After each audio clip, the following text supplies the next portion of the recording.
វីដេអូនេះសម្រាប់បងប្អូនណាដែលមិនទាន់ចេះធ្វើការថតលេបអាចធ្វើសារល្បងបានណាជាដំបូងយើងត្រូវការលុបកម្មញ្ញពណ៌សពីដើមដើម្បីបត់ស្តុបផ្កាមួយ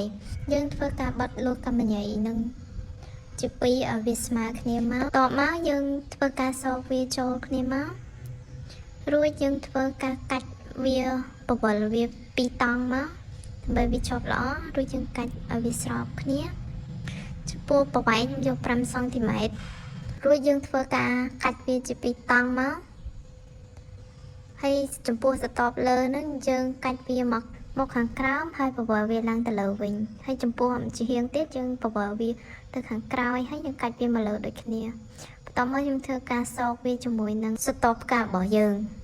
ហើយយើងធ្វើការមូរវាឲ្យពីរតង់មកដើម្បីវាជាប់ល្អហើយចំពោះក្រោមហ្នឹងយើងក៏មូរវាដើម្បីវាជាប់ហើយចំពោះលួសនៅខាងលើយើងធ្វើការបត់វាមកខាងក្រោមមកហើយកតុយលូតដែលនៅសល់យើងធ្វើការរមូរជាមួយនឹងស្តបការរបស់យើងមកពណ៌ស្តបការនេះដែរខ្ញុំយកពណ៌ផ្កាឈូកដើម្បីនឹងលាបបដាញ់ពណ៌វាដើម្បីស្តបការយើងកាន់តែស្រស់ស្អាតចំពោះស្តបការខ្ញុំបត់វា6ស្តបហើយខ្ញុំយក3ស្តបហ្នឹងដើម្បីបត់ធ្វើស្នូលរបស់ផ្កាហើយ3ស្តបទៀតយើងធ្វើការកាច់ស្តបវាឡើងលើហើយកាច់តងវាចុះក្រោមអញ្ចឹងដូចខ្ញុំបង្ហាញអញ្ចឹងណាហើយយើងធ្វើការបិទស្តបផ្កាដែលយើងបិទឡើងណាជា3ជ្រុងមកហើយយើងបាច់កាច់វាឲ្យមូលទេព្រោះអី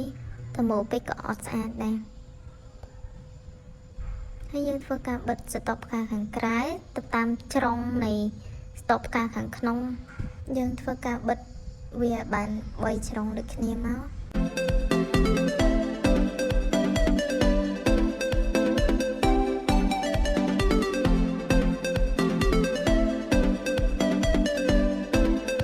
តមកយើងធ្វើការដាក់តងការរបស់យើងដែលប្រើកាយទៀនដែលប្រើកាយទៀនសូមបងប្អូនធ្វើការប្រុងប្រយ័ត្នផងដោយសារកាយទៀនវា